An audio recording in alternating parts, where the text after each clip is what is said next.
자, 그러면 지난 시간에 샘플링 해가지고 우리가 어떻게 접근할 거고 기준을 어떻게 잡아가지고 큰 틀의 뼈대는 아까 보셨던 이제 그렇게 보시면 됩니다. 그래서 기본적으로 연소, 그죠? 그리고 화재, 그리고 이제 소방, 큰 틀에서 소방. 소방인데 소방 그 이전 그 이후 해가지고 건축 방재까지 이제 같이 이제 볼 수가 있습니다. 그래서 지금 시간은 이제 뭐를 한번 해볼 거냐면은 우리 소방 원론 있죠. 여러분들 소위적에서 배웠던 내용들인데 거기서 하나하나씩 이제 풀어가는 시간을 이제 개념을 한번 잡아볼 건데 자 보시면 자 소방 원론에 예전에 했었던 이제 그런 내용들입니다. 자, 가장 기본적인 부분들은 가물산소 점원 요렇게 이제 세 가지 형태로 이제 나타나줘야 됩니다. 근데 이제 그 중에서 우리가 고체, 액체, 기체 이렇게 이제 성상으로만 나눠 봅시다. 이게 얼마나 빨리 타고 덜 타고 이제 그런 걸 다 떠나가지고 가장 일반적인 형태로 해가지고 개념을 한번 잡아보는데 자, 이거는 굳이 필기 안 하셔도 됩니다. 이분들은 이렇게 해서 찍어서 또 우리 이제 유튜브에도 올리고 막 그런 것도 있고 그렇게 해서 있으니까 그거 참고하셔도 되고 기사 거 그거 보셔도 이제 되거든요. 그래서 여러분들 보시고 이해하시는 게 더 중요하다고 판단을 합니다. 자, 그러니까 고체, 액체, 기체가 있는데 여러분들 아시다시피 가장 이제 마이크로적인 부분으로서 이제 본다라고 하게 되면 연소라는 그런 과정을 보게 되면은 얘네들, 그러니까 교탁 지금 여기 나무로 만들어져 있습니다. 나무로 만들어진 이 교탁이 바로 이제 불을 갖다 댄다 해가지고 바로 타지는 않죠. 그러니까 분해라는 자 그런 과정을 거치게 됩니다. 그러니까 분해라는 과정을 거치는 우리는 알고 있습니다. 그러니까 라이터로 불을 갖다 대는 그 순간 보게 되면 얘가 열을 받아서 노릇노릇해지면서 연기가 나오게 되죠. 그죠? 연기가 나오게 되는데 거기서는 우리가 흔히 이야기하는 완전 연소 생성물 뿐만이 아니고 뭐도 같이 나오게 되는 겁니까? 연소 가스, 탈 수 있는 가스가 나옵니다. 그래서 모든 가연물은 어떻게 탄다라는 겁니까? 기체화돼서 탄다라는 겁니다. 그래서 열분해가 돼서 나오는 가스가 타기 시작하는 형태가 되게 되는데 자 그러니까 고체는 분해라는 과정을 거칠 수밖에 없습니다. 그러니까 그 말이 뭐냐면 열분해가 되는데 시간이 걸립니다. 라이터 가지고 한참 불을 붙여도 바로 불이 붙지 않고 열분해가 되는데 열량을 굉장히 많이 소모를 한다는 그런 의미로 보시면 됩니다. 그만큼 시간과 열량이 많이 필요하다는 의미가 됩니다. 근데 액체 가연물은 이제 증발이라는 과정을 거치게 됩니다. 증발하는 과정을 거치게 되고 기체는요 과정 자체가 필요 없습니다. 자 결론이 났습니다. 즉 그러니까 고체에서는 굉장히 많은 열을 소모를 할 수밖에 없는 조건이 되고 액체는 증발해. 그러니까 여기서 증발론자 보게 되면은 우리 뭐 증발 잠열이 어떻고 뭐가 어떻고 그런 등 표현들이 나타나질 수가 있죠. 그죠? 고체는 열분해라는 형태로 나타나지게 되니까 이런 결정적인 차이가 있습니다. 여기서 나타나는 게 지금 자 어떤 부분들이냐면은 연소 속도라는 개념이 달라지죠. 즉 그러니까 기체는 연소 속도가 어마어마하게 빠릅니다. 액체는요 증발의 열을 소모를 하게 되죠. 그죠? 그리고 고체는요 분해의 열을 소모를 하게 됩니다. 맞습니까? 빨리 탈래야 탈 수가 없습니다. 뭐가요? 고체가. 일반적인 고체는. 얘는 증발의 열을 소모를 합니다. 증발 잠열 기타 등등 비열이 어떻고 증발 잠열이 어떻고 열을 소모를 하게 됩니다. 즉 그러면 표현하는 방법은 여러 가지가 있을 수가 있습니다. 그죠? 분해라는 과정을 거치기 때문에 분해열, 뭐 분해연소 이런 형태의 표현이 나올 거고 거기에 대해서 나타나는 가스가 있을 거고 그죠? 그렇게 표현할 수 있습니다. 그러면 액체 가연물 같은 경우는 증발이라는 과정을 거치니까 소위 말해가지고 20도씨에서의 뭐 예를 들어서 뭐 유류라고 가정을 한번 해볼까요? 탈 수 있는 액체 가연물을 가정해볼까요? 그러면 유류의 비열이 나올 거고 유류의 증발 잠열이 나올 거고 맞습니까? 그렇게 일정한 열량이 소모를 해야 어떻게 된다라는 겁니까? 기체화되는 과정을 거치게 되죠. 맞습니까? 그죠? 자, 그러니까 우리가 표현할 수 있는 방법이라는 겁니다. 이때까지 다른 사람들이 잘 안 했던 이제 그런 표현들 중에 한 가지라는 거예요. 그러면 연소 속도가 느리고 중간 얘는 어마어마하게 빠른 이제 그런 상태로 됩니다. 그렇게 되게 되니까 결국은 에너지 방출 속도 아주 급격하게 빨리 타면은 열량이 아주 많이 발생을 할 수밖에 없습니다. 그죠? 그러니까 여기서 상대적으로 자 지금 보시면은 에너지 방출 속도가 작습니다. 그러니까 시간당 방출되는 열량이 어떻게 해요? 크다 작다 이렇게 표현할 수가 있는 겁니다. 맞습니까? 그죠? 그렇잖아요. 그러면 우리는 답은 나와 있죠. 자, 그러면 여기서 발자는 에너지 방출 속도가 크다라는 형태로 보게 되면은 결국은 우리가 여기서 조금만 더 깊이 들어가게 돼서 화재라는 형태로 보게 되면 화재 성장 속도죠. 그죠? 그죠? 화재 성장 속도가 얘는 당연하게 어떨 수밖에 없습니까? 상대적으로 느리고. 그죠? 가스는 어마어마하게 빠르고. 그럼 화재 성장 속도라고 우리가 이제 보이는 부분들이 결국은 울트라 패스트, 패스트, 미디엄, 슬로 이렇게 나타나지지 않습니까? 1메가토 도달한 시간에 75초, 150초, 300초, 600초 이렇게 나타나지잖아요. 그죠? 그 차이잖아요. 결국은 기본적인 성상이 가지는 특성들은 이렇다라는 거죠. 그러면 이런 개념을 가지고 있으면 우리가 어떤 식으로 표현하든지 간에 개념적으로는 그러면 상대적으로 자 대책으로 조금 크게 이제 키워보게 되면은 얘들 같은 경우는 고체 가물 같은 경우는 상대적으로 온도가 상승하는데 열량이 상승하는데 시간이 느리기 때문에 화재 감지 시스템도 느려도 됩니다. 맞습니까? 그죠? 그러니 상대적으로 중간 정도 되고 얘는 어마어마하게 빨라야 되는 자 그런 조건입니다. 맞죠? 그죠? 그런 조건이 형성이 돼 있죠? 그죠? 화재도 그만큼 빨리 감지를 해야 되잖아요.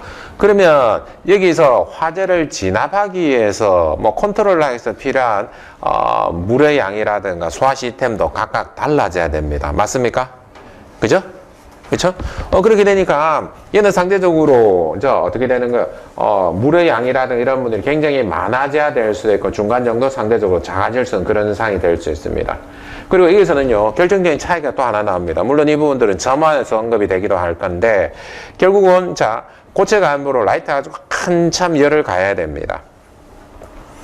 자, 이거는 뭐가 크다라는 겁니까? 최소 발화 에너지가 아주 크다라는 거죠. 분해라는 과정에서 소모를 하게 되니까. 그래서 우리가 일반적으로 고체 가연물일 경우에 최소 발화 에너지라는 개념을 보편적으로 이야기를 하지를 않죠. 그런데 액체 가연물이라든가 기체 가연물 같은 건 어떻습니까? 소위 말해가지고 유증기라는 그런 개념이 있고, 그죠? 그렇게 이미 화재가 발생한 사례가 있고, 자, 그러니까 라이트하고 불 되는 그 순간 바로 펑 해버립니다. 맞습니까? 그죠?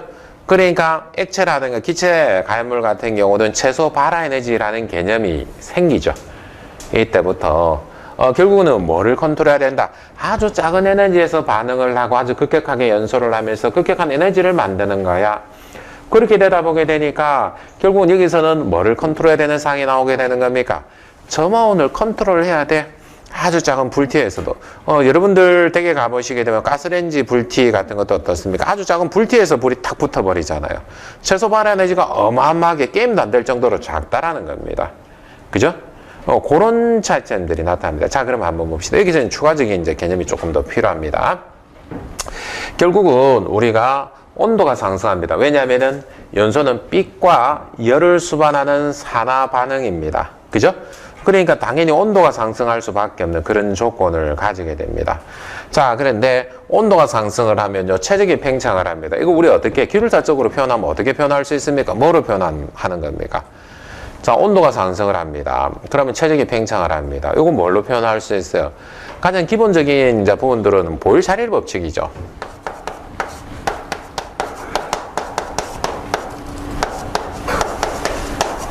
이렇게 됩니다. 맞습니까? 즉 그러니까 결국은 온도가 상승을 하게 되면은 자 최적이 팽창을 하게 되는데 일정한 비율로 변한다 뭐 요거잖아요. 얘를 가지고 어떻게 우리 하는 겁니까? 일정해 라고 하게 되니까 PV는 자 RT가 되는 거고 양적인 부분들이 들어가니까 PV는 nRT 이렇게 이제 들어가는 거고 여기서 N은 분자량을 의미를 하거든요. 분자량을 의미를 그 몰수를 의미를 하거든요. 그러니까 몰수를 의미하는 몰수는 우리가 어떻게 구할 수 있냐? PV는 N분의 WRT 이렇게 됩니다. 여기서 M은 분자량이거든요. 실제 양입니다. 얘를 가지고 우리가 볼 수 있는 게 밀도로는 V분의 W는 RT분의 PM이라는 형태로 밀도까지 이렇게 이제 나타나지게 됩니다. 여기 이제 자연스럽게 나와줘야 되죠. 그렇게 해서 우리가 보일샤릴 법칙 정도는 이렇게 하나 해줘도 되고요. 기준점은 우리가 뭐요? 아보가드로의 법칙이죠. 모든 기체에 대해서. 아보가드로 법칙은 뭐요? 0도시 1기압에서 모든 기체 1몰은 22.4리터. 자, 그러니까 기체 같은 경우는 어떻게요? 온도가 상승하면은 최적이 팽창합니다. 맞습니까? 압력이 올라가면 어떻게 되는 거예요? 최적이 작아집니다. 이걸 우리가 뭐라고 표현했냐면 압축성 유체라고 표현했습니다. 즉 그러니까 이 주변에 생기는 것들은 다 뭐라는 겁니까? 최적이 팽창하는 것들은 지금 같은 기준점은 아보가드로의 법칙인데, 그래서 213분의 1씩 최적이 온도 1도씩 올라가면 최적이 팽창하는 건데, 그거는 지금 같은 이제 보일-샤릴의 법칙에 해당을 하는 거고, 결국은 온도 상승하면 최적은 상승하는 게 그 말이죠. 이걸 어떻게 표현하는 거에 대한 자 그런 부분들이고, 자 그래서 결국은 얘는 어떻게 작용하는 겁니까? 최적이 팽창을 하고 밀폐된 공간이라 가정을 하면은 압력을 하는 형태로 작용을 하게 됩니다. 자 그러니까 밀폐된 용기를 껴는 압력이 상승이 확실히 눈에 딱 보이죠. 그런데 우리가 화재가 발생했을 때 구역실 화재 같은 경우는 압력 상승이 눈에 띄게끔 확 보이나요? 그렇지를 않고 어떻게 되는 겁니까? 뜨거운 열기류라든가 연기라든가 이런 분들이 어떻게 문틈새로 삐집고 나가는 거죠. 우리가 압력으로 느끼지 못하지만 사실 내부에는 온도 상승에 따라 어떻게 돼버린 상황이 돼버린 겁니까? 최적이 팽창하면서 압력이라는 형태, 에너지를 가진 상태로 되게 되니까 문틈새로 바깥으로 빠져나가는 상태가 되고, 상대적으로 밀도라는 부분, 온도가 상대적으로 높아지게 되면 밀도, 자 그러니까 최적이 이렇게 팽창을 해. 본래 요만큼 됐는데 얘가 요만큼 팽창을 해버렸어요.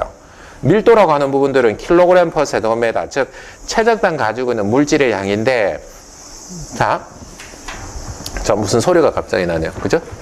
뭐 특별한 소리는 아닌 것 같은데. 자, 일단 그렇다는 치고요. 그렇게 해서 최적이 팽창을 하게 됩니다. 맞습니까? 그죠? 최적이 팽창을 하게 되면서 주변으로 어떻게 해요? 상대적으로 아래쪽보다는 위쪽이 가벼워지니까 우리가 뜨거운 열기류, 연기가 위로 상승하게 되고, 그게 주변으로 퍼져나가는 그런 상태, 천장제들을 만들고 이제 그렇게 되죠. 그게 이제 그런 형태로 연결이 되어 있습니다. 그래서 압력으로 작용을 하게 되고요. 그래서 연소라는 과정을 우리가 이제 보게 되는데, 자, 한번 봅시다. 여기서 또 중요한 개념이 하나가 나옵니다. 보편적으로 우리가 했을 때 폭발이 뭐예요? 폭발은 어떤 개념을 설명할 수 있어요? 라고 하게 되면 설명을 대부분 잘 못합니다. 폭발이 뭡니까? 자, 그럼 다시 폭발이 뭡니까? 폭발이 뭡니까? 선생님. 폭발이 뭡니까? 속도가 빨라지나? 에너지가 갑자기 증가하나? 갑자기 말하기 전에? 아, 기름사반에 있으면 폭발은 이겁니다라고 이제 단박에 이제 설명할 수 있어야 되죠. 네, 못하겠습니다.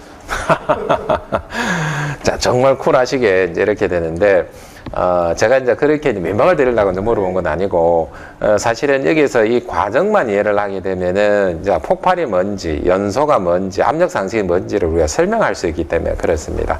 그 부분을 개념입니다, 개념. 암기하시고 자시고 그런 내용들이 아니라는 거예요. 그러니까 우리는 기본적인 개념은 지금 어떻다라는 겁니까? 연소가 진행이 되게 되면은 온도 상승은 당연하고, 그러면 자 우리 보일-샤릴 법칙, 그러니까 아보가드로 법칙이 있고 밀도가 어떻게 이렇게 되니까 최적이 팽창을 한다라는, 팽창력이 발생을 해서 결국 얘가 압력으로 작용한다라는 것을 알 수 있습니다. 자 그러면 상대적으로 얘네들 같은 경우는 고체는 어떻습니까? 서서히 타기 때문에 온도 상승도 느릴 거고 압력 상승도 느릴 겁니다. 맞습니까? 그죠? 그렇죠? 자 그런데 얘는 예를 들어서 액체, 뭐 기체라고 가정을 한번 해봅시다. 기체 같은 경우는 자 그러니까 분해라는 과정도 필요 없었습니다. 그죠? 분해라는 과정이 필요가 없었어요. 분해라는 과정도 필요가 없고 또 뭐도 필요가 없는 상태가 되는 겁니까? 뭐 증발이라는 과정도 필요가 없잖아요. 그렇게 되니까 그 자체가 타버리니까 어마어마하게 연소 속도가 빠릅니다. 아주 빨리 연소가 되는 거예요. 그러니까 가스가 누출되는 순간 예혼합 상태가 돼 있는 상태 연소가 펑 하고 진행이 됐습니다. 자, 빨리 많이 타고 에너지 방출이 많습니다. 그러면 당연히 온도 상승이 빠릅니다. 맞습니까? 그죠? 온도 상승이 빨라요. 그리고 그러면은 당연히 최적 팽창이 빨라요. 맞나요? 그죠? 그러면 압력 상승이 빨라요.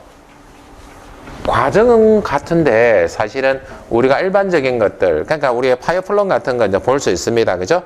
그게 사실은 안에 뭐가 있습니까? 화구가 들어가 있죠. 파이어볼이 하나 들어가 있는데 여기에서 주기적으로 올라왔다가 멈췄다, 올라왔다 멈췄다. 그래서 연속 화염연료, 간헐 화염연료 이렇게 이제 흘러가잖아요. 그게 파이어볼이 사실은 하나 숨어서 서서히 올라가면서 타버리니까 그 형상이 잘 안 보이게 되는데, 실제로 폭발이라는 형태 같은 경우는 파이어볼이 보이죠. 그죠?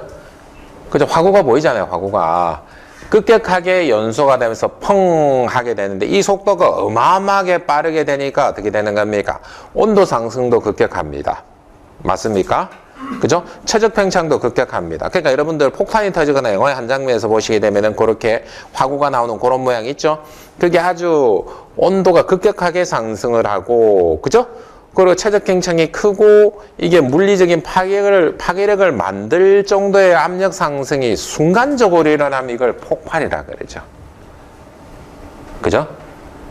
빨리 일어나게 되니까 온도 상승이 빠르고 압력 팽창이 커지면서 물리적인 파괴력을 만들 정도로 속도가 펑 하고 크니까 어떻게 되는 겁니까? 백체도 파손되고 기타 등등 파손되고 그런 거 아닌가요? 그죠? 그러니까 이거는 속도의 빠름과 느림의 차이밖에 없습니다. 결국은 알고 보게 되니까 이게 성상으로 본다라고 하게 되면 연소 속도가 얼만큼 빠르냐 느리냐 관계에서 이 반응 속도가 그만큼 크냐 작냐의 관계로 나타나진다라고 볼 수 있습니다. 맞죠? 그죠? 이게 여러분들 폭발입니다. 자, 폭발의 특징은 뭐예요? 물리적인 파괴력을 가지죠. 그죠? 물리적인 파괴력을 가지지 않습니까? 실제적으로 이제 보게 되면은 우리가 이제 이 부분들을 가지고 이제 접근을 하면요, 소위 말해가지고 우리가 화재가 발생을 화재에서 폭발로 전이돼가지고 뻥 하고 이제 터지게 되게 되면은 자, 소위 말해서 화염을 동반하는 그냥 파편이 날아가잖아요. 파편 같은 것들 날아가고 그러잖아요. 그러면 거기서 우리 화재조사라는 그런 개념으로 보게 되면은 우리가 연소라든지 그런 과정을 거치기 때문에 그런 화학적 폭발이죠. 그러니까 연소 생성물들이 그 파편에 묻어 있습니다. 근데 이제 그렇지 않은 폭발이 있습니다. 그죠? 우리 어떤 폭발이 있습니까? 화학적 폭발 말고 물리적 폭발 같은 거 있잖아요. 보일러 폭발 같은 이런 거 있었잖아요. 그런 부분들은 어떤 게 없어요. 연소라는 과정이 수반되는 게 아니라 순수한 물리적인 에너지에 의한 파괴가 일어나기 때문에 뭐가 없어요. 연소 생성물이 묻어 있질 않죠. 그죠? 그러니까 폭발의 잔해를 보게 되면 특성이 나타나는 거예요. 그러니까 그름이라는 형태 내지는 화염의 흔적이 나타나 있느냐 그렇지 않느냐라는 차이라고 그렇게 보시면 됩니다. 아주 단순한 그런 내용이라고 보시면 됩니다. 그래서 이제 개념적으로 이제 보게 되면은 연소로 갈 거냐 내지는 폭발로 갈 거냐, 그래서 물리적인 손상을 만드느냐 만들지 않느냐라는 그런 차이라 보시면 됩니다. 그래서 사실 우리가 일반적인 형태의 가물로만 언급을 했는데 소위 말해가지고 우리가 가물 중에서도 잘 타는 거 있습니다. 그러니까 기본법상 특수가물인데 그냥 일반적인 그런 특수가물 말고 아주 잘 탈 수밖에 없는 그런 것들을 가진 것들이 있죠. 그죠? 엑셀 같은 경우도 마찬가지입니다. 그러니까 사료연물, 그러니까 가스 같은 LNG, LPG, 보편적으로 이러한 부분들로서도 우리가 언급이 되기도 합니다. 특수한 것들은 폭발을 일으키기도 합니다. 그죠? 금속 물질 같은 이런 부분들은 잘못하게 되면 물하고 이제 이렇게 접촉하게 되면 거의 폭발이거든요. 그죠? 그래서 개념적으로 조금 접근하시는 게 조금 이해를 하시는 이제 조금 도와줄 수 있습니다. 예를 들어서 우리가 예를 들어서 UVC라든 기타 등등 해가지고 폭발을 수발하는 여러 가지 현상들이 있을 거고 그걸 어떻게 표현할 거냐 이제 그런 것도 있을 수 있습니다. 가령 예를 들어서 물리적인 부분으로서는 부가적으로 폭발을 조금만 더 들어가 봅시다. 예를 들어서 자 요렇게 뭐 벽돌로 되어 있는 요런 형태, 그러면 여기서 이제 우리가 뭔지는 몰라도 다이나마이트가 됐든 뭔가 됐든 뭐 UVC가 됐든 그죠? 이게 폭발이 일어났습니다. 폭발이 일어나게 되면 순간적으로에는 타기 때문에 우리가 화구라는 형태로 보면서 위로 올라가면서 버섯 구름 모양으로 이렇게 이제 진행을 하게 되는데 순간적으로 펑 하고 터졌을 때는 어떻습니까? 이 담벼락이 쭉 밀려갑니다. 쓸려가지고 여기서 잔해가 남거든요. 근데 순간적으로 펑 하고 터지면서 끝나버리는 그런 폭발 같은 경우는 순간적으로 이 주변에는 다시 어떻게 되냐면은 진공 상태에 가깝게 되게 됩니다. 그래서 펑 하고 밀렸다가 다시 일부는 다시 잔해가, 그래서 밀려나는 쪽만 잔해가 있는 게 아니고 여기에서 뭐 예를 들어 돌담이라든가 이런 게 있어고 여기까지 같이 무너졌다 일부는 바깥쪽으로 넘어져 다시 기류가 어떻게 해요? 역으로 올라가고 여기서 반대쪽에도 잔해가 쌓이게 되는 그런 현상이 나타납니다. 일종의 부합이 발생하는 형태가 나타나지는 거죠. 그렇게 해서 연소하고 폭발 요 개념은 여러분들이 충분히 이해를 하셨을 거라고 생각을 합니다. 연소는 속도가 어떻습니까? 당연히 느린 겁니다. 근데 폭발은 어떻게 해요? 연소가 빠른 겁니다. 그래서 연소가 빠르기 때문에 에너지 방출 속도가 크다라고 이제 보시면 됩니다. 자, 그러면 한번 봅시다. 연소에서 영향요소하고 폭발에서 영향요소 근본적인 부분들은 어떻습니까? 결국은 가연물산소 점원입니다. 그죠? 이게 특정한 조건에 따라서 나타나는 현상일 뿐이지 연소에 대한 요소, 연소속에 대한 영향요소, 폭발에 대한 영향요소, 그러니까 뭐 기타 등등에 대한 연소라든가 아니면 폭발이라든가 그런 부분에 대한 영향요소가 다를 수 있나요? 영향요소 결국은 같아요. 어디서 시작하기 때문에 갈물산소 점화에서 시작을 하기 때문에 다르지가 않아요. 근데 이걸 잘못 이해를 하고 있으니까 어떻게 표현하고 있는, 똑같은 연소인데 얘는 좀 빨리 하는 건 느리게 하는 거, 연소가 빠르고 늦음에 따라 에너지 방출이 많고 작음에 따라 있으니까 결국은 표현함에 있어 가지고 연소에 대한 영향요소 내지는 연소속에 대한 영향요소가 결국은 뭐에 대한 영향요소가 될 수밖에 없습니까? 폭발에 대한 영향인자,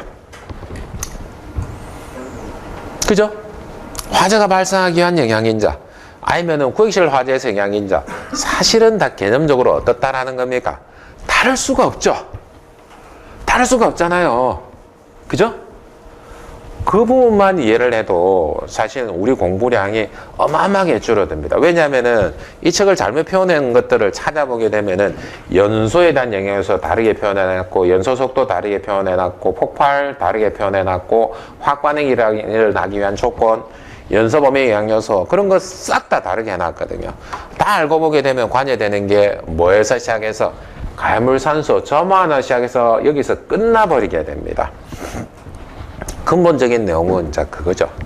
근본적인 내용들은 고민을 해야 될 대상이 아니고, 그러면 우리는 개념적으로만 정립이 되어 있으면 됩니다. 결국은 얘네들은 갈물산소 점화에서 갈물 잘 타는 거, 고체액체, 기체, 그죠? 그죠? 목자 같은 거는 예전에 우리 보게 되면은 막 가게진기 어떻고 뭐가 또 그런 것도 있었었고, 그죠? 그러니까 산소 공급이 잘 되느냐 그렇지 않느냐 이제 그 조건들, 그죠? 그리고 점화원의 크기가 크다 작다, 일량이 크다 작다 이런 분들도 있기도 했었었고, 사실은 그게 알고 보게 되면 표현의 방법을 달리했을 뿐이라는 겁니다. 그게 핵심이라고 보시면 됩니다. 그래서 사실은 간물 가지고는 우리가 언급을 해보면 이런 것들. 그 외에 우리가 산소도 있습니다. 지연성 가스, 조연성 가스 이렇게 표현을 하기도 하고, 그 외에 이제 따라가는 부분들이 연소 범위. 얘가 가장 기본이죠. 연소 범위. 근데 결국은 연소 범위가 나타나지는 게 우리가 일반적인 고체 간물과 연소 범위를 따지진 않죠. 왜냐하면 고체 그 자체가 아니고 어떻게 해요? 고체 상상 열분에 되어 있는 가스가 지금 어떻게 되기 때문에 그렇습니까? 연소 범위를 형성을 하기 때문에 그렇죠. 그래서 우리가 보편적으로 고체 가지고는 연소 범위 자체를 언급하지 않습니다. 그러니까 우리가 보편적으로는 기체 가지고 언급을 하는데, 결국은 지금까지 이렇게 표현되어 있는 게 사실은 물적 조건에 해당을 하는 간물하고 산소의 적당한 비율에 해당을 하는 거죠.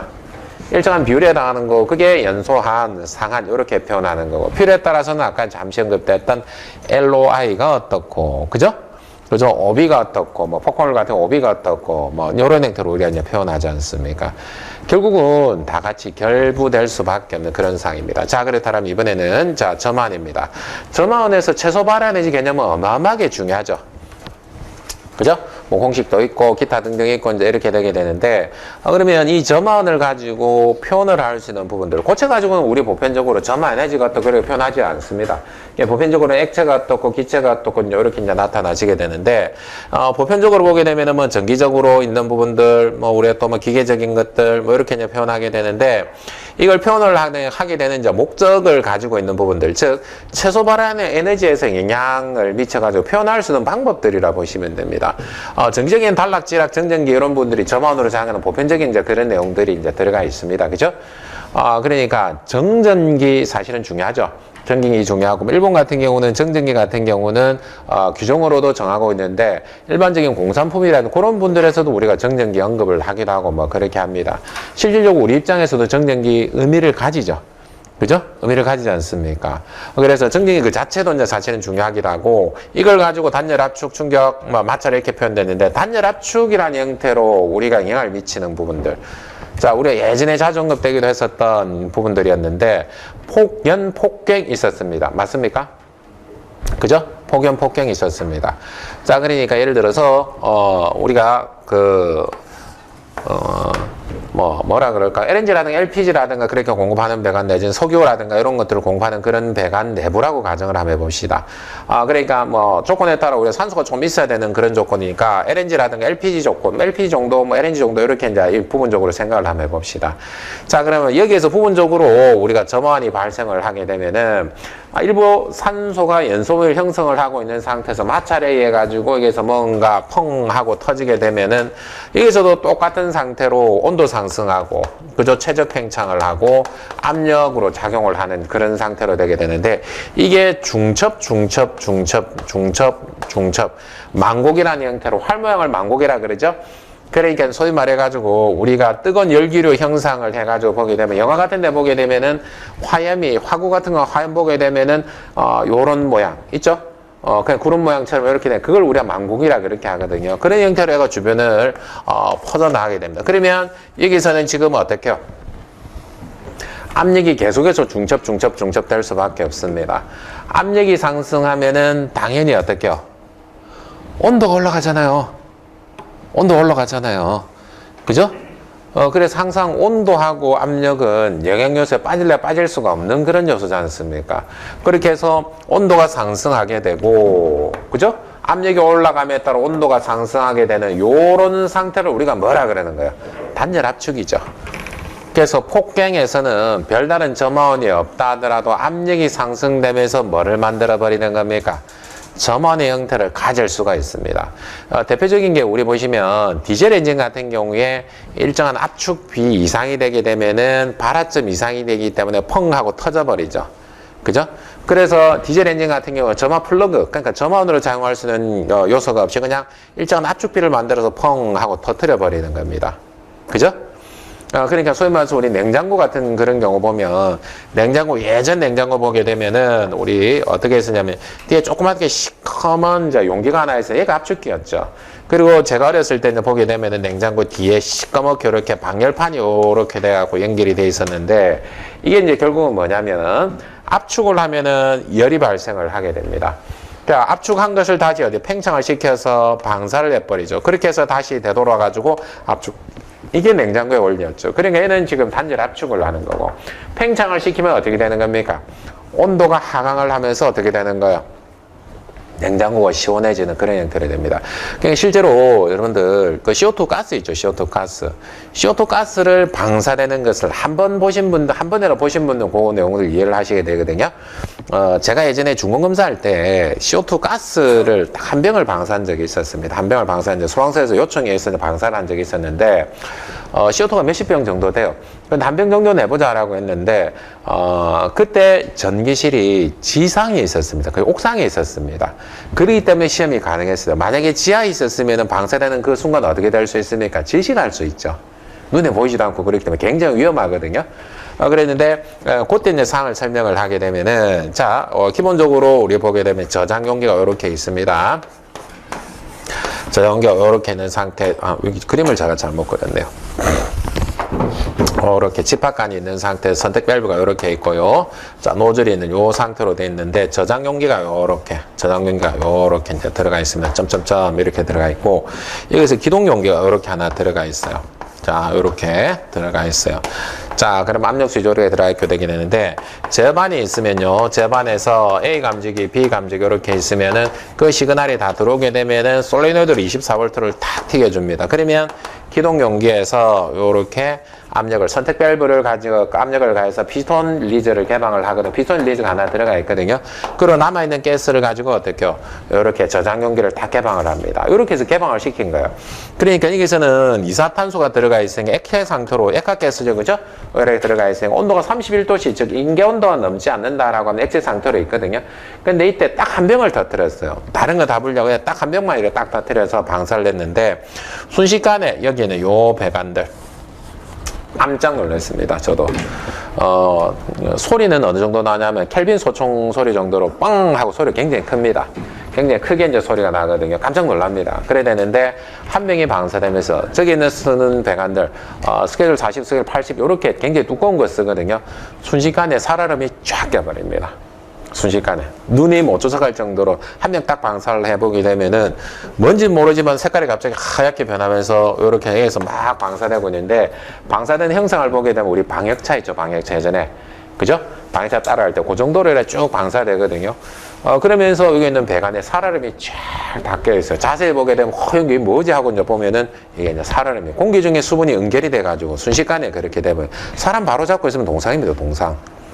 근데 한 병 터트리는 그렇거든요. 근데 두 병, 세 병 터트리면 어떠냐면, 이게 액체 방울로 나옵니다. 액체 방울로. 액체 방울로 나오기 때문에 사실은 저는 지식하기 이전에 저는 동사할 거라고 판단합니다. 우리 한두 병, 두세 병이 아니고 보통 뭐 10병, 20병, 예전에 우리 그 CO2 사고 난 경우 있었죠. 그죠? 반도체 공장에가 사고 난 적 있죠. 그때 한 140 몇 병이 터져야 되는데, 120병인가 140병인가 터져야 되는데, 그때 70 몇 병 터졌거든요. 사고로 터진 게.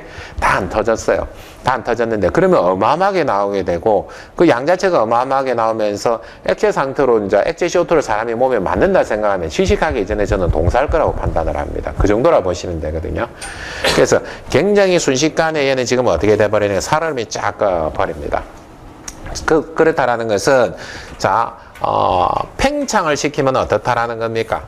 온도가 상승을 하는 거고, 압축을 하면 어떻게요?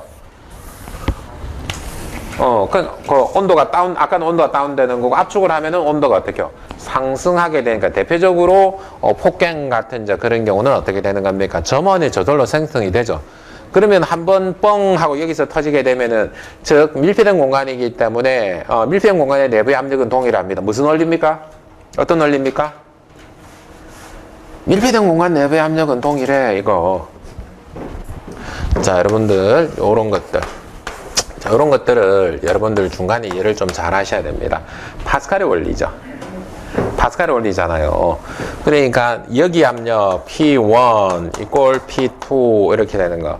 밀폐된 공간 내부 압력은 동일하단 말이에요. 그러면 예를 들어서 배관이 될 수도 있고 용기가 될 수도 있습니다. 특정 용기가 될 수 있는데, 그 부분에서 어떻게 해요? 압력이 상승을 하게 되면은 다른 부분에서도 어떻게 되는 겁니까? 압력이 상승하는 건 맞습니까? 여기 압력 상승했으니까 다른 쪽도 압력이 상승할 수밖에 없잖아요. 그러면 특정한 조건이 형성이 되는 부분, 갈물, 산소, 점화원이 형성이 되는데, 갈물하고 산소는 있는데 점화원이 형성이 되는 게 압력이 어느 정도 상승할 수밖에 조건이 되는 데서는 뻥 터질 거고, 뻥 터질 거고, 뻥 터질 거고. 그렇게 되게 되면은 압력 상승이 기하급수적으로 일어나게 되니까, 폭경이 일어나면 잘못하면 공장이 날아가 버리죠. 이해를 하시겠습니까? 그죠? 그러면 단열 압축이라는 이제 그런 표현들을 이제 그렇게도 쓸 수 있다라는 거고, 결국은 큰 틀에서 보게 되면은 단열 압축에서 발생한 열이 뭐 이상이기 때문에 그렇습니까? 최소 발화 에너지 이상이기 때문에 그렇잖아요. 그죠? 그죠? 그렇게 이제 발생을 하는 겁니다. 근데 제4류연물에서는 자, 인화점, 요소점, 발화점 요런 맥락으로서 특수인화물부터 제1류, 제2, 제3, 제4류 이렇게 표현을 하고 있습니다. 자, 그렇다라고 하게 되면은, 자, 우리 일반적으로 보고 있는 최소 발화 에너지는 뭐 보편적으로 그냥 단편적으로 물어보면 딱 10점짜리 정도로 이렇게 물어볼 수 있는데, 그 정도가 아니고 25점짜리 정도를 하게 되면 이걸 끌고 와야 되죠. 최소 발화 에너지 개념을 끌고 와야 되죠. 그러면은 뭐 좋습니다. 이번에 CV 제곱 뭐 이런 여러 가지 것들을 가져오고, 그렇게 해서 뭐 이걸 또 다른 형태로 보게 되면은, 자, 얘네들은 요렇게 해가지고 이번에 CV 제곱 정도를 할 수가 있고, 얘네들은 얘네들대로, 그죠? 폭경, 요렇게 해가지고 그때도 영향을 미칠 수 있는 거고, 그래서는 유류 같은 경우는 어떻게 할 수 있습니까? 이게 필요에 따라서 결국은 개념적으로는 우리가 안전도를 높이려고 최소 발화 에너지를 공부를 하는 건데, 이걸 물리적으로 표현을 하고 있는 부분들은 제4류연물 같은 경우에는 특수나물은 온도가 어떻고 뭐가 어떻고, 제1석유류는 제2석유류는 그렇게도 표현할 수 있죠. 인화점이 얼마고 발화점이 얼마고. 그렇게 해서 이 이상 올라가면은 상대적으로 위험하니까 안 좋아.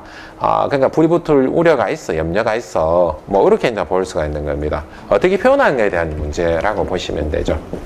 그래서 맥락은 이런 분들하고 결부가 되는 이제 그런 요소라고 보시면 됩니다. 그래서 결국은 이런 요소들이 다 모여서 가는 게 뭡니까? 방폭 설비죠. 방폭 전기 설비 이렇게 되는 거죠. 점화원을 컨트롤하고 싶은 이제 그런 위치. 이런 장소들은 우리가 항상 나와야 되는 부분들이 어디예요? 화학 공장이라든가 그죠? 석유화학 공장이라든가 그런 공정상 어쩔 수 없이 가연성 가스가 나올 수밖에 없는 그런 조건에서는 방폭 전기 설비 이렇게 나타나지게 되는 겁니다.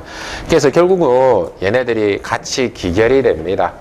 그러니까 점화원이라는 요소 하나를 가지고 할 수 있는 게 최소 발에너지라는 개념이고 고체적 제기적으로 특성을 가지고 있으나 결국 표현을 할 때는 결국은 그런 에너지들에 의해 집합체에서 최종적으로는 우리가 뭐를 시스템을 만들기 위해서는 방폭 전기 설비 즉 전기 에너지가 영향을 미칠 수 있는 그런 요소가 되는 거. 그럼 저거는 방폭 전기 설비는 다시 말하게 되면 항상 어떤 조건이 형성이 되는 겁니까? 물적 조건하고 에너지 조건이 항상 형성이 될 수밖에 없는. 그러니까 물적 조건은 이렇게 형성이 되어 있고 그래서 에너지 조건 그 자체가 어떻게 해요? 항상 부딪힐 확률이 높은 위치죠. 어쩔 수 없이 연소 범위를 생성할 수밖에 없는 그런 공정이지 않습니까? 평상시 우리가 여기에서 가연성 가스가 발생을 하고, 그죠? 그러지는 않잖아요. 이런 데서 방폭 전기 설비 자체를 할 필요가 없잖아요. 그러니까 석유화학 공단 같은 게 공정상 어쩔 수 없이 배출돼야 되는 가스가 발생을 한다라거나 그런데 우리가 예를 들어 조명이라든가 최소한의 조명이라든가 그런 것들이 없어야 되냐라는 거죠. 그런 것들이 필요하지 않습니까? 그죠? 그죠? 그런 부분들이라 보시면 됩니다. 자, 근데 제가 하나 여쭤볼게요. 또 다른 개념으로 하나만 여쭤볼게요. 자, 우리가 스위치를 온오프 하거나 했었을 때, 현장에 가서 우리가 보게 되면은, 지금은 요즘 많이 안 씁니다만은, 요즘은 배관 자르거나 이럴 때 밴드쇼 같은 이런 거 쓰고 이러는데, 커터기라든가 그라인더라든가 이런 걸 하고 보게 되면 거기서 불꽃이 탁탁 튀고 하는 거 아마 보신 적 아마 있을 겁니다. 현장에 가보신 분들은. 근데 스위치를 껐다 켰다 할 때도 우리가 불꽃이 발생합니다. 왜 발생합니까? 어떻게 발생합니까? 어떻게 발생을 하죠? 어떻게 발생합니까? 예. 아크가 발생하는 거. 아크가 발생하는 원리. 결국 얘가 이제 제가 방폭 전기 설비 때문에 제가 생각나서 그렇게 이제 말씀드렸는데 왜 아크가 발생하냐고요. 아크가. 결국은 일종의 과전류와 같은 그런 상황, 에너지 밀도가 높아지기 때문에 그렇게 나타나지는데 예를 들어서 이렇게 한번 봅니다.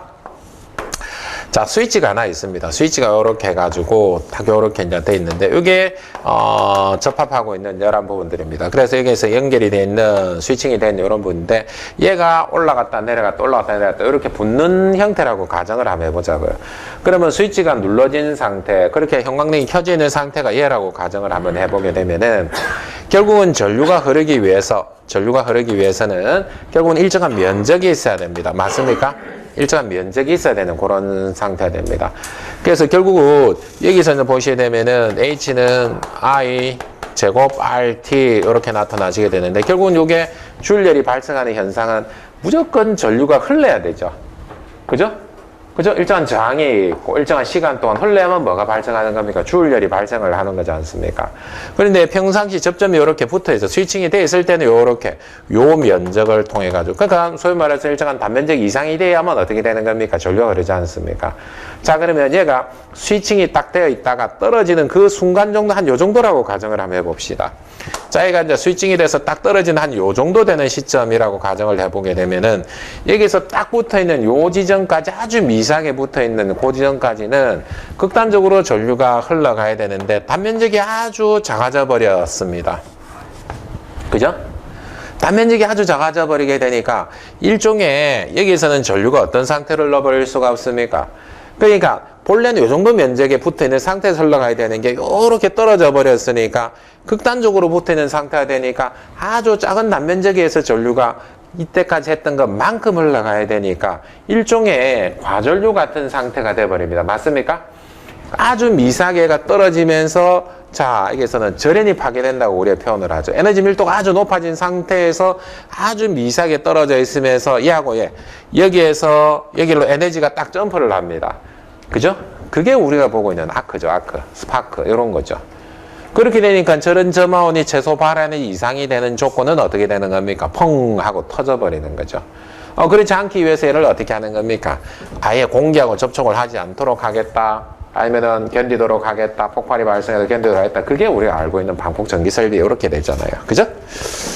자, 그래서 어떻게 표현할 건가에 대한 부분으로서 방폭 전기 설비 그렇게 한번 봤습니다. 자, 뭐 이런 과정에 의해서 결국은 어떻게 되는 겁니까? 가물, 산소, 점원이 만나게 되게 되니까 결국은 우리가 연쇄 반응이라는 형태로 나타나지게 되겠죠. 결국은. 그죠? 연쇄 반응이라는 형태로 나타나서, 자, 순조로운 연쇄 반응입니다. 여기서는 순조로운 연쇄 반응입니다. 그러니까, 연쇄 반응이라고 하는 부분들은 자세히 잘 보시게 되면 그냥 연쇄 반응이 아니고 순조로운 연쇄 반응이 일어나는 거예요. 그러면 순조로운 연쇄 반응이라고 하는 것은 갈물산소 저만이 만나라 가지고 계속해서 피드백이 되면서 어떻게 되는 겁니까? 연쇄 반응은 우리 여러분들 확식 있죠? OH는 뭐 H 플러스가 어떻고 이렇게 가 수산기가 나오고 그런 거 있죠? 그게 연쇄 반응이지 않습니까? 그렇게 무난하게 반응이 일어나면서 피드백이 되고 다시 어떻게요? 가스가 나오면서 반응이 되게 되면은 지금 같은 형태로 뭐를 볼 수 있다? 화염을 볼 수 있는 단계가 되게 됩니다. 그래서 연소의 3요소만 작용을 한다 이렇게 되면은 우리가 어떻게 되는 겁니까? 소위 말해서 불꽃을 볼 수 없는 순조로운 연쇄 반응이 일어나지 않는 거고, 연쇄 반응이 일어난다라고 가정을 하게 되면 어떻게 되는 겁니까? 불꽃이 있는 상태로 우리가 볼 수 있습니다. 그래서 이걸 채소 단위로 보게 되면은 표면 연소, 자결 연소, 신부화재 이렇게 표현한 불꽃이 없는 화재고, 불꽃이 있는 화재는 예온합, 확산, 증발, 분해, 자기연소 이렇게 이제 나타나시게 되는 겁니다. 불꽃을 볼 수 있냐 없냐 이제 그런 차이라고 보시면 됩니다. 근데 여기서 보시는 연소는 지금 어떻습니까? 채소 단위죠, 채소 단위. 이것은 우리가 일반적으로 봤을 때 화재라고 하는 단계라기보다는 연소는 이런 종류가 있어 라고 보는 겁니다. 그죠? 그런 단계에서 불꽃이 있는 연소, 없는 연소 이렇게 이제 볼 수가 있는 겁니다. 근데 불꽃이 잘 없다 하더라도 예를 들어서 우리가 돋보기 가지고 우리 어렸을 때 보게 되면 신문지 같은 거 이렇게 탁 초점 맞춰 태우게 되면 빨갛게 적열된 상태로 가잖아요. 그죠? 그렇게 해서 딱 타잖아요. 그 상태가 불꽃이 없는 상태인데 연쇄 반응이 없지는 않습니다. 연쇄 반응이 있습니다. 근데 순조롭지 않으니까 뭐가 없는 겁니까? 화염이 없죠. 이렇게 해서 우리가 쫙 해가지고 바람 쫙 하고 잘 불면 이게 신문지가 탁 타버리고 그러잖아요. 그죠? 그죠? 이제 그런 상태라고 보시면 됩니다. 그래서 그거 불꽃을 있냐 없냐 이렇게 이제 보는 거라고 보시면 됩니다. 네, 개념적으로는 그렇게 되죠. 사실은 지금 연소의 3요소인데 4요소만 가지고도 지금 언급할 수 있는 게 너무 많다라는 걸 아실 수가 있게 되는 겁니다. 그러니까 기본적으로 우리가 볼 수 있는 것들은 지금 같은 것들인데 어떻게 활용할 건가에 대한 부분이 사실은 이제 남아있다라고 보시면 됩니다. 그래서 이 부분들이 지나고 나면은 요런 연소가 지나게 되면은 기본적으로 뭐 정상, 비정상, 불안 요소에 나타나게 되는데 우리가 컨트롤하지 않은 부분으로 넘어가게 되면 이게 이제 화재라고 보시면 됩니다. 그래서 연소의 개념은 마이크로입니다. 채소 단위라 보시면 돼요. 이거는 화재가 아닙니다. 현상이라고 보시면 됩니다. 이런 몇 가지 현상들이 있어라고 보는 거고, 그 뒤는 우리가 어떻게 해요? 화재라고 보는 형태라고 보시면 되죠.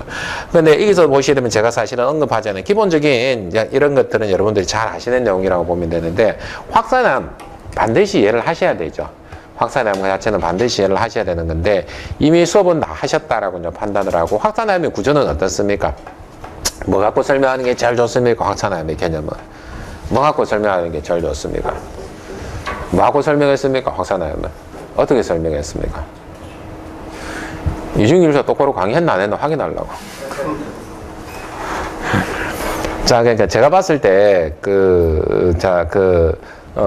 확산암은 촛불 하나로 모든 게 사실은 설명이 다 됩니다. 촛불 하나로 사실은 설명이 되는데, 제가, 이제 양초를 제가 안 가져와 버렸는데, 저기 보시는 요 촛불 하나를 보셔야 되면은, 자, 심지가 요렇게 되죠. 요렇게 되고, 그리고 자세히 보시게 되면은, 여기에서 지금 보시면은 푸른빛이 납니다. 푸른빛이 나는 것은 완전 연소를 하게 되죠. 그래서 이 양초 하나만 예를 들어 화재까지 사실은 파이어플럼까지 다 이해를 할 수 있게 되는데, 사실 여기 위쪽에서는 보이는 색깔은 우리가 어떤 색깔이에요? 옐로우 팁, 즉 황염이죠, 황염. 황염을 볼 수가 있는 그런 상태가 됩니다. 그러면 아래쪽은 왜? 위쪽은 왜 색상은 그렇게 달라지는가부터 한번 차근차근 접근을 한번 해봅시다. 지금 요렇게 양초에서 심지를 타고 올라가는 화재를 우리가 무슨 화염, 무슨 연소라 그렇게 합니까? 이거 이야기할 때 우리 증발 연소라 이야기하죠. 보편적으로 특이한 케이스이기 때문에 양초는 파라핀이라고 우리는 표현하기도 하는데, 자, 그러면 여기서는 완전 연소를 하는 이유는 뭐예요? 사실은 여기서 이제 공기가, 자, 여기서는 여러 가지 현상이 발생을 하게 되는데, 여기서 현상학적으로 보게 되면은 결국은 여기서는 연소라는 과정을 수반했기 때문에, 자, 온도가 상승을 합니다. 그죠? 최적이 팽창을 하고 압력으로 작용, 이런 과정이 순차적으로 진행이 되고 있는데, 여기서는 온도가 상승하면서 기류는 올라가게 됩니다.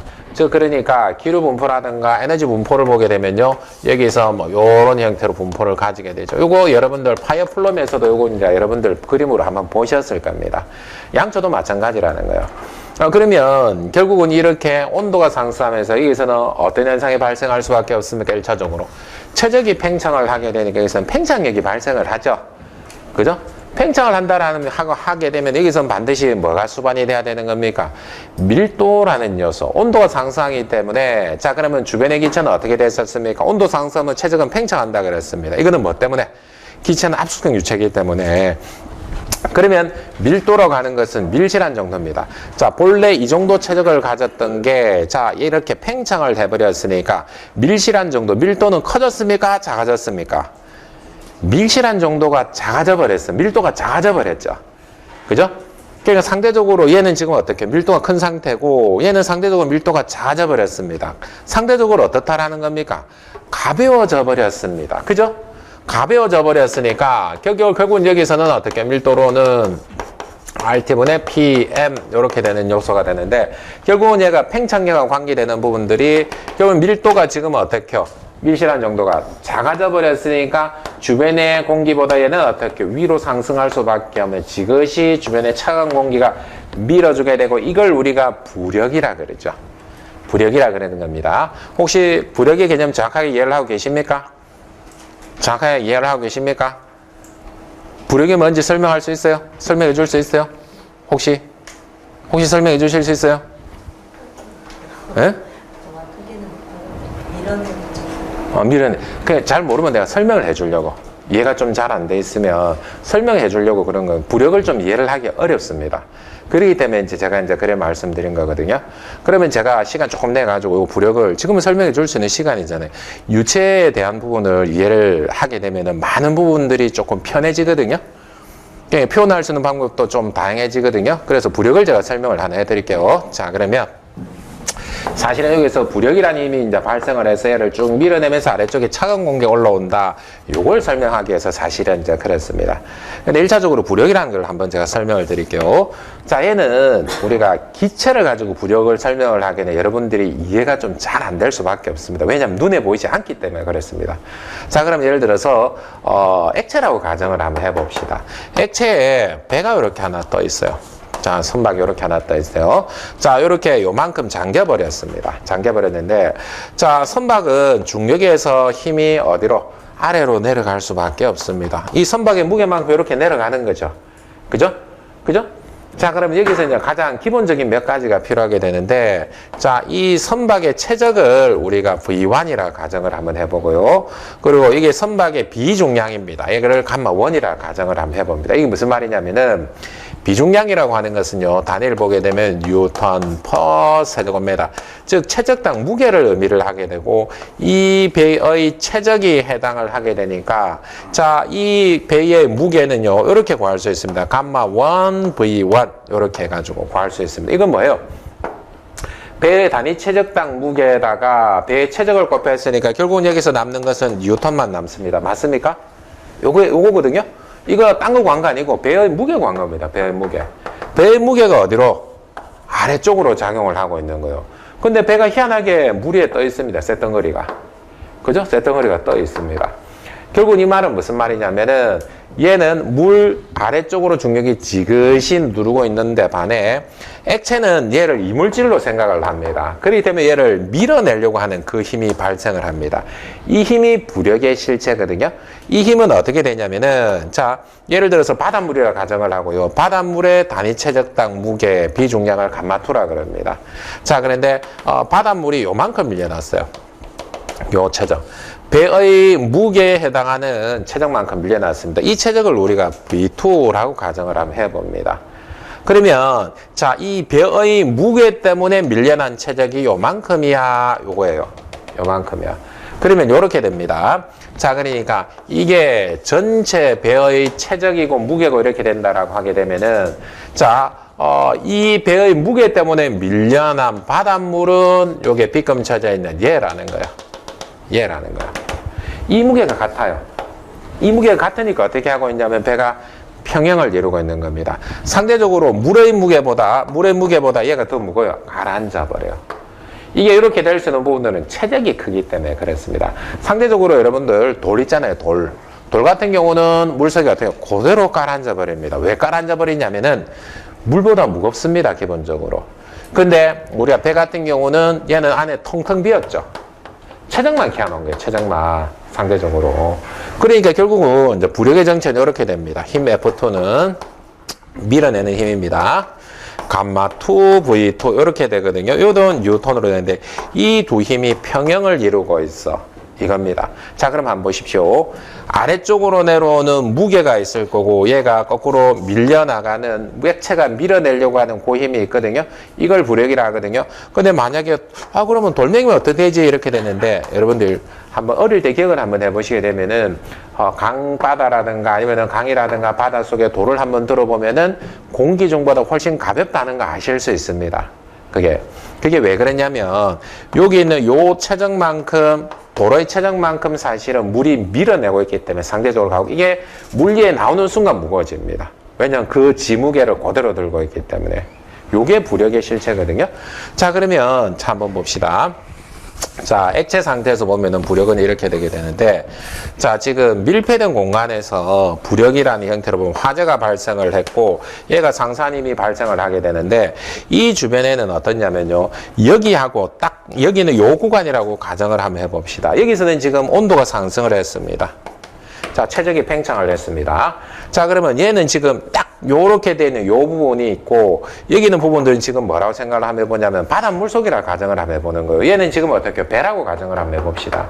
그러면 상대적으로 바닷물은 어떻게 되는 겁니까? 상대적으로 가벼운 거고 무거운 거고 얘는 지금 어떻게 돼버린 거예요? 가벼워진 거예요. 그렇게 되니까 얘는 어떻게 되는 겁니까? 이물질로 간주를 하면 얘는 서서히 밀어 올려 버리죠.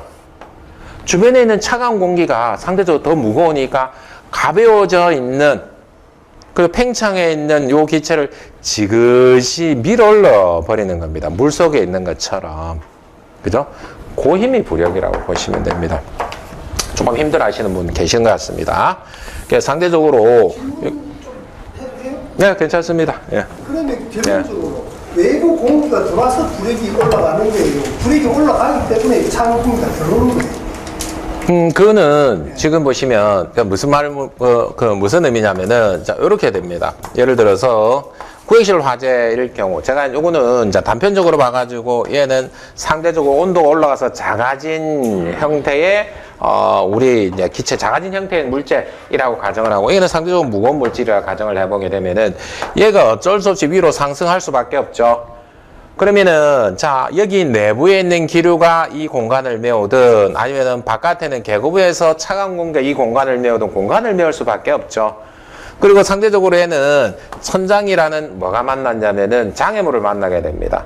자, 그러면 장애물을 만나가지고 요렇게 자꾸 퍼지게 되죠. 방사상으로 퍼지게 되면서 에너지가 쌓이면 요렇게 나가버리잖아요. 이게 이제 연도력까지 않습니까? 그 부분들은 결국 바깥에서 나온다고도 볼 수도 있고 안에 내부에 있는 공기에서 이렇게 대류 현상이 발생을 하는 그런 형태로도 볼 수가 있습니다. 교수님 생각은 부력이 올라가고도 찬 공기가 들어올 수도 있고 그렇죠. 찬 공기가 들어오기 때문에 올라갈 수도 있고 그런 거예요. 안 그러면 1번이 그러니까 둘 다 해당을 하죠. 그러니까 밀폐된 공간이면 차가운 공기는 지금 어떻게 될 수 있냐. 이게 만약에 밀폐된 공간이라고 가정을 해보게 되면은 뜨거워진 공기가 연기가 상승을 하게 되면서 이 공간을 누군가 메워야 되잖아요. 그 주변에 있는 기류가 이 공간을 메울 수도 있습니다. 그러면 이게 지속적으로 발생을 하게 되면은 주변으로 가고 얘는 다시 냉각이 돼서 다운되겠죠? 얘는 다시 올라가겠죠? 다운되면서 올라가겠죠? 이거 현상을 우리가 대류라 그러잖아요. 이렇게 될 수도 있는 거고 만약에 계곡부가 있으면 계곡 오픈되어 있는 상태에서는 차가운 공기가 들어오게 되면은 차가운 공기가 그 공간을 메우게 되죠. 그러면서 여기서는 위로 빠져나가게 되는 그런 상태가 되죠. 둘 다 알아보셔야 되죠. 둘 다. 기류가 하나만 해당하는 딱 그런 형태로 볼 수 없습니다. 그래서 이런 형태로 이제 부력이 이제 발생을 하게 됩니다. 결국은 우리가 가벼워지니까 주변에 차가운 공기가 얘를 지그시 밀어 올리게 되는 겁니다. 그게 우리가 열기, 연기의 실체고 그게 유동을 하는 이유가 되거든요. 그래서 부력을 이해하면 많이 편해집니다. 자, 그러면 조금 한번 봅시다. 자, 조금 여기서 조금 보고 제가 부가적으로 설명을 한번 드릴게요. 자, 그러면 지금 같은 형태로 해가지고 여기서는 부력이 발생을 했습니다. 그러니까 가벼워지니까 주변에 차가운 공기가 이 공간을 밀어 올리게 되는 거예요. 그렇게 되면서 신선한 공기가 들어가게 됩니다. 맞습니까? 그죠? 자, 그러면 연기의 심지 입장에서 보면 어떤 상태가 되냐면 한번 볼까요? 연기에서는 심지는 자, 이런 상태로 됩니다. 심지가 있는 상태에서 화염이 이렇게 나오면서 여기에서 자, 얘가 가벼워지면서 위로 가연성 가스가 나오면서 증발이 되면서 주변으로 어떻게 되는 겁니까? 확산이 되죠. 가연성 기체가. 맞습니까? 그죠? 확산이 되면서 아래쪽에서는 자, 공기가 공급되는데 아래쪽 부분에서는 공기 공급이 원활하니까 완전 연소를 보게 됩니다. 그러니까 푸른빛을 보게 되죠. 근데 위쪽으로 가면 갈수록 산소를 소모하게 되니까 어떻게 되는 겁니까? 산소량이 작아지게 되죠. 그러니까 일종의 불완전 연소 같은 형태가 엘로팁이잖아요. 그죠? 양초에서 볼 수 있는 거잖아요. 그래서 이걸 표현을 하게 되면은 이렇게 주변으로 확산을 하고 산소는 어떻게요? 요 공간을 메우게 되니까 요런 형태. 뭔지 알 수 없을 법한 요런 그림이 하나 여러분들 교재라든가 어느 책에든 다 들어가 있거든요. 저게 일부는 어떻게요? 일부는 가연물이, 일부는 산소가 이렇게 이제 어느 분이 정확하게 알 수 없지만은 이렇게 연소를 해서 경계면을 이루고 있어. 그 표현이죠. 근데 속도가 어느 정도 일정하고 아주 얘는 지금 어떻습니까? 속도가 느리게 연소를 하는 형태가 되니까 여기서는 측류의 형태로 일정한 화염의 형태로 우리가 쫙 보게 되는 겁니다. 이게 가연물이 더 커지고 더 많아지게 되면은 여기서 상산의 속도가 달라지고 장애물이 달라지고 우리 눈에 보이지 않지는 뭐가 있습니까? 주변에 공기가 있으니까 일부의 흐름에 따라서 얘가 지금 어떻게 될 수밖에 없습니까? 장애물에 의해서 화염이 꼬입니다. 꼬여서 밀려갑니다. 그걸 우리가 난류죠. 난류하면 이렇게 이제 보는 거죠. 그죠? 그래서 이렇게 주변으로 이렇게 확산돼 가는 화염을 우리가 확산함이라고 합니다. 자, 근데 이거 외에 예를 들어서 자, 요렇게 자, 우리 이게 가연성 액체이기도 하고 가연성 고체이기도 하고 마찬가지로 여기서 주변에서는 어떻게 될 수밖에 없습니까? 주변을 요렇게 확산돼 갈 수밖에 없죠. 그러면서 열을 피드백을 해가지고 점차 확산을 합니다. 그러면 이게 액체 가연물이든 고체 가연물이든 의미가 있나요? 그죠? 어떤 식으로인지 화염이 보이는 상태에서 주변으로 간섭가스가 올라오면 주변으로 확산해 가면서 하게 되니까 고체, 액체, 기체 그리고 일반적으로 보는 화염은 우리가 모두 다 뭐로 간주를 할 수 있습니까? 확산 화염으로 간주를 할 수가 있죠. 그죠? 그렇게 정리가 되는 거죠. 그죠? 자, 그래서 이제 개념은 이제 그렇다라는 겁니다. 시간이 조금 됐네요. 우리 조금 쉬었다 진행할 수 있도록 하겠습니다.